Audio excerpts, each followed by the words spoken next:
አለን ታዳኛ? የሶስት ቀን ሕፃን አቡነ ተክለ ሃይማኖት አንደበታቸውን ከፍተው አሃዱ አብ ቅዱስ፣ አሃዱ ወልድ ቅዱስ፣ አሃዱ ውእቱ መንፈስ ቅዱስ ብለው አመሰገኑ ብንል እንዴው ከሱ የበለጠ እኮ የ6 ወር ጽንስ ዘሏል። ክብር ለአምላካችን ለእግዚአብሔር ይሁን። ይኸው ዘሏል። ቅድስት ኤልሳቤጥ በግልጽ ነው የተናገረችው። 6 ወር ስለሞላው ጽንሱ በማህፀኔ ውስጥ ተንቀሳቀሰብኝ ተገላበጠብኝ አይደለም ያለችው፣ በግልጽ ነው የተናገረችው። የሰላምታሽ ድምፅ በጆሮዬ በመጣ በገባ ጊዜ ጽንሱ በደስታ በማህፀኔ ውስጥ ዘለለ።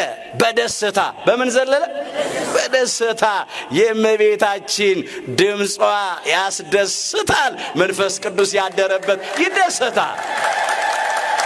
ስሟ ሲጠራ ደስ ይለናል። እኛም ደስ ብሎን እናመሰግናታለን። የ6 ወር ጽንስ እውነት ነው፣ ምንም አያውቅም። ነገር ግን በ6 ወሩ ጽንስ ያደረ ሁሉን አዋቂ እግዚአብሔር መንፈስ ቅዱስ ነበር። ምን አለ ቅዱስ ገብርኤል ለካህኑ ለዘካርያስ ሲያበስረው? ገና በእናቱ ማህፀን ሳለ መንፈስ ቅዱስ ይሞላበታል ነው ያለው። የሉቃስ ወንጌል ምዕራፍ 1 ቁጥር 15 ላይ መመልከት ትችላላችሁ። ገና በእናቱ ማህፀን ሳለ መንፈስ ቅዱስ ይሞላበታል። ይሄ ነው የሆነው። በቃ መንፈስ ቅዱስ ከወደደ በማህፀን ባለም ጽንስ ያድራል።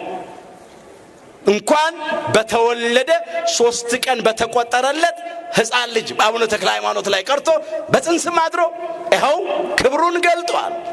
ስለዚህ ይህን ነው የምንለው እኛ፣ አትፈሩ። አንዳንድ ሰው ዛሬ በጻድቃን ገድል ያፍራል፣ በሰማዕታት ገድል ያፍራል፣ በቅዱሳን መላእክት ድርሳን ያፍራል፣ በተአምረ ኢየሱስ በተአምረ ማርያም ያፍራል። ሊያስጥሉን ይፈልጋሉ። በፍጹም አንፈር።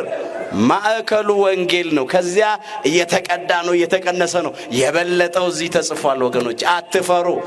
የዚች ቤተ ክርስቲያን ልጆች ያደረገን አምላካችን እግዚአብሔር ክብር ምስጋና ይግባው። መቀላወጥ አያስፈልግም። ይሄ ነው የሆነው። በተወለዱ በ3 ቀናቸው እንዲህ ብለው አመሰገኑ። ለምን? እንዲህ ላላ እማፈ ደቂቅ ወሕፃናት አስተዳሎ ከስባተ ይላል። ከሕፃናትና ከሚጠቡት አንደበት ምስጋናን ለራስህ አዘጋጀህ ይላል።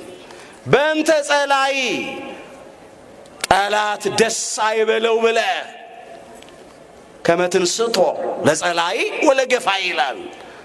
ቂመኛን ጠላትን ለማሳፈር ዲያብሎስንና ሰራዊቱን ለማሳፈር የዲያብሎስንና የሰራዊቱን ማደሪያዎች ለማሳፈር ቤተ አይሁድን ለማሳፈር ጸሐፍት ፈሪሳውያንን የአይሁድ ሽማግሌዎችን ለማሳፈር በዳዊት መዝሙር 8 ቁጥር 2 ጀምሮ የተመዘገበ ኃይለ ቃል ነው።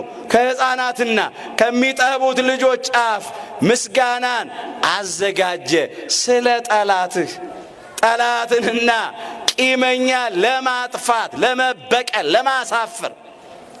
በሆሳዕናው የሆነ ነው፣ በቢታንያ የሆነ ነው።